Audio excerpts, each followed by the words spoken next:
औज़ुबिल्लाहिमिनश्शैतानिर्रजीम बिस्मिल्लाहिर्रहमानिर्रहीम। अल्लाह जल्ल शानहू दे नाम दे नाल अल्हम्दुलिल्लाहि रब्बिल आलमीन वल आक़िबतुल मुत्तक़ीन अस्सलातु वस्सलामु अला रसूलिल करीम। अस्सलामु अलैकुम दोस्तों, डॉक्टर नसीर कालो हाज़र CRP न्यूज़ ਤੋਂ। दोस्तों, ਤੁਸੀਂ ਅਕਸਰ ਦੇਖਿਆ ਹੋਣਾ ਕਿ ਰਮਜ਼ਾਨ ਦੇ ਵਿੱਚ ਤਕਰੀਬਨ ਛੋਟੇ ਬੜੇ तमाम ਸ਼ਹਿਰਾਂ ਦੇ ਅੰਦਰ रमज़ान बाज़ार लगते हैं और बाकी वड्डिया शहरों के अंदर किसी जुमा बाज़ार लग रहा, किसी इतवार बाज़ार लग गया वगैरह वगैरह मुख्तलिफ शेड्यूल्स ने जिसके तहत बाज़ार लगाए जाते हैं, जिन्हों बहुत हद तक सपोर्ट करती है वो डिस्ट्रिक्ट गवर्नमेंट भी कर सकती है, प्रोविंशियल गवर्नमेंट भी कर सकती है। लेकिन सब तो बड़ा प्रॉब्लम कित्थे है?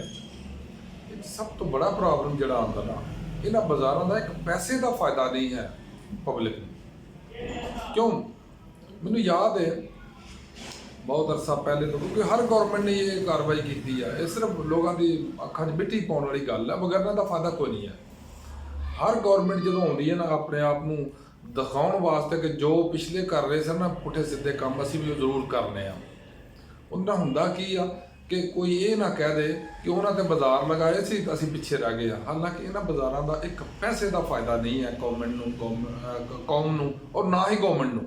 हुंदा की आ कि जिस वे बाज़ार लगाए जाते हैं, जिन्ने दफ्तरां दे मुलाजमीन हुंदे ने इधर उधर चुक के तो उत्थे डंप कर दिते जाते हैं।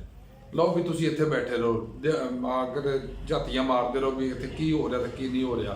फिर लोकल ब्यूरोक्रेट्स जिहड़े ने वो जाके विजिटां करनगे और रेट चैक करनगे, ये करनगे वो करनगे। मुसीबत कित्थे आउंदी आ? मुसीबत ये आ कि जो घटिया तरीन चीज़ां हुंदियां ने वो रमज़ान बाज़ारां च आ जांदियां ने और उन्हां दे रेट जिहड़े आ किसी भी तरीके नाल या किसी भी अंदाजे के मुताबिक बाज़ार के रेट तो कम नहीं हुंदे। इस वास्ते लोग उत्थे जांदे ही नहीं। हुण टेंटिंग दे पिछली गवर्नमेंटां ने इन्ना पैसा बेबहा पैसा बर्बाद किया, टेंटिंग सारा सिर्फ टेंटिंग ते इन्ना पैसा बर्बाद किया म्यूनसिपल कमेटियां ने, टाउन कमेटियां ने, उस तो अलावा प्रोविंशियल गवर्नमेंटां ने, कारपोरेशनां ने, जिहदा हिसाब कोई नहीं। और वो की सी सिर्फ एक लुट मार का जरिया बन गया कि जनाब खाओ खुआओ तो मौजा करो। लेकिन ओवरऑल इहदा ना कोई फायदा, ना कोई इहदा लोगों को सहूलत, ना कोई लोगों के वास्ते बेहतरी। इस दी बजाय सिर्फ गवर्नमेंट ये करे कि अच्छे तरीके ना जिहड़े साडे एसीज ने तहसीलों के अंदर या जिहड़े भी सुपरवाइजर ने लोकल जिहड़ा है रेट्स कीमतां ने उन्होंने चैक करके उन्होंने कंट्रोल कर लैण।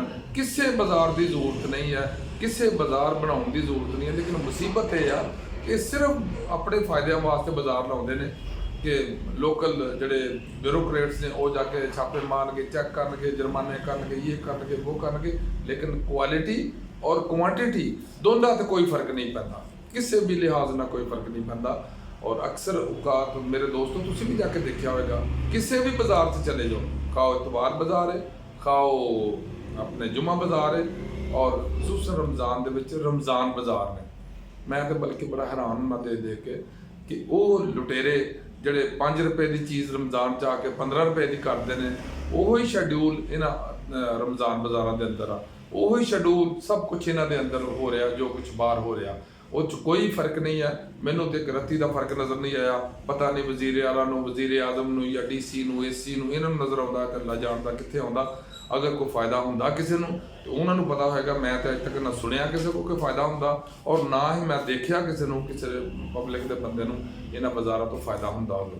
दोस्तों, मेरी अगर गल तो किसी को शक होए तो उन्होंने जाके इन्हां बाज़ारां च परचेजिंग करके देख लेना चाहिए कि उत्थों किन्नी की चीज़ तुहानूं सस्ती मिलती है। 100% ये सच्ची गल आ कि उत्थे ना कोई चीज़ सस्ती मिलती है और ना ही बाज़ार तो अच्छी मिलती है। हुण बाज़ार का मकसद एक इंसेंटिव गवर्नमेंट दे रही है, स्पैशल टेंटिंग करके दिंदी आ, अरेंज करके दिंदी आ, तुसीं इत्थे मार्केट बनाओ। अगर फिर भी पब्लिक को फायदा नहीं हुंदा तो फिर उस अरेंजमेंट का की फायदा? जिहड़ी कारपोरेशनां ने या कमेटियां ने या जो भी मुतलका अदारे डिस्ट्रिक्ट गवर्नमेंट दे या गवर्नमेंट दे वो इन्ना पैसा भी जाया करते हैं, लेकिन उनका फायदा पब्लिक को फिर कोई नहीं हुंदा। फायदा किनूं हुंदा? जिहड़े उहदा अरेंज कर रहे हैं। ਤੇ ਆਇਆ ਇਹ ਬਾਜ਼ਾਰ ਜਿਹੜੇ ਆ ਇਹ ਰੇਸ ਵਾਸਤੇ ਅਰੇਂਜ ਕੀਤੇ ਜਾਂਦੇ ਨੇ ਕਿ ਅਰੇਂਜਰਸ ਨੂੰ ਇਹਦਾ ਫਾਇਦਾ ਹੋਵੇ? ਨਹੀਂ, ਬਿਲਕੁਲ ਵੀ ਨਹੀਂ। ਕਿਉਂ? ਮਕਸਦ ਤੇ ਇਹ ਹੁੰਦਾ ਕਿ ਲੋਕਾਂ ਨੂੰ ਫਾਇਦਾ ਹੋਵੇ, ਯੂਟਿਲਿਟੀ ਦਾ ਯੂਟਿਲਾਈਜ਼ਰਸ ਨੂੰ ਫਾਇਦਾ ਹੋਵੇ। ਜਦੋਂ ਯੂਟਿਲਾਈਜ਼ਰ ਨੂੰ ਇੱਕ ਪੈਸੇ ਦਾ ਫਾਇਦਾ ਨਹੀਂ ਹੁੰਦਾ ਤੇ ਬਾਜ਼ਾਰ ਲਗਾਉਣ ਦਾ ਕੀ ਫਾਇਦਾ? ਐਵੇਂ ਸਿਰਫ ਸ਼ੋਅਬਾਜ਼ੀ ਬਣਾਈ ਆ, ਸਿਰਫ ਸ਼ੋਅਬਾਜ਼ੀ ਲੋਕਾਂ ਨੂੰ ਦਿਖਾਉਣ ਵਾਸਤੇ ਪਹਿਲੀ ਗੌਰਮੈਂਟ ਨੇ ਵੀ ਲਾਏ ਸੀ, ਅਸੀਂ ਵੀ ਲਾਤੇ ਨੇ, ਜਿਹੜੀ ਆਉਣੀ ਉਹਨੇ ਵੀ ਲਾਈ ਜਾਣਾ। ਇਹਨੂੰ ਕਹਿੰਦੇ ਆ ਭੇਡ ਚਾਲ, ਯਾਨੀ ਇੱਕ ਕਿਸਮ ਦੀ ਇੱਕ ਭੇਡ ਚਾਲ ਚੱਲਦੀ ਪਈ ਆ ਕਿ ਬਾਜ਼ਾਰ ਲਗਾਈ ਜਾਓ, ਲੋਕਾਂ ਦੇ ਅੱਖਾਂ 'ਚ ਮਿੱਟੀ ਪਾਈ ਜਾਓ, ਲੁੱਟਮਾਰ ਮਚਾਈ ਜਾਓ, ਨਾ ਕੋਈ ਲੈਣਾ ਨਾ ਕੋਈ ਦੇਣਾ, ਨਾ ਕੋਈ ਫਾਇਦਾ ਨਾ ਕੋਈ ਮਫਾਦ। ਤੇ ਉਹਦੇ 'ਚ ਜਿਹੜੇ ਮਿਊਨਿਸਪੈਲਿਟੀ ਵਾਲੇ ਹੁੰਦੇ ਨੇ, ਮਿਊਨਿਸਪਲ ਕਮੇਟੀ ਵਾਲੇ ਨੇ, ਉਹ ਰੈਂਟ ਬਣਾ ਕੇ ਤੇ ਆਪਣੇ ਸਿੱਧਾ ਪੁੱਤਾ ਸਿੱਧਾ ਕਰੀ ਜਾਂਦੇ ਨੇ।